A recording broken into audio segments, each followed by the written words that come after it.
আমি বারবার এই আলাপচারিতার মধ্যে আপনাদের মতন বিশেষজ্ঞ যারা আছেন তারা বলেছে কলকাতার নিচটা পুরো খালি হয়ে গেছে, কলকাতার ওপরে একটা ফ্ল্যাটের পাশে আরেকটা ফ্ল্যাট দাঁড়িয়ে আছে, জলস্তর নেই, এবং তৃতীয়ত মানে এই পুরসভা বা কলকাতা কর্পোরেশন একটা ভয়ঙ্কর মাননফাদের দিকে নিয়ে যাচ্ছে। এটা যদি একটু সহজভাবে আজকের এই পডকাস্টে সহজভাবে একটু বলেন দর্শককে, কেন বলছেন এটা কি ভয় পাওয়াচ্ছেন আপনারা?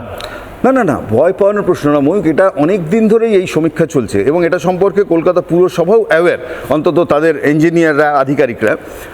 কিন্তু মুশকিলটা যে কলকাতা শহর বসছে ধাপে ধাপে, বসে যাচ্ছে।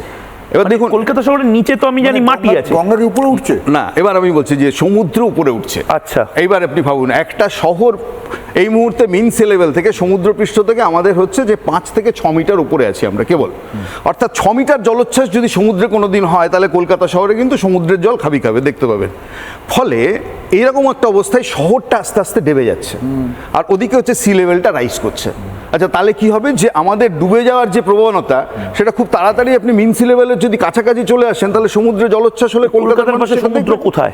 কলকাতার আশেপাশে সমুদ্র অনেক, আপনার বে অফ বেঙ্গল, আপনি হাতের কাছে আপনার দীঘা আছে, হাতের কাছে আপনি সুন্দরবন জুড়ে পুরোটাই আছে।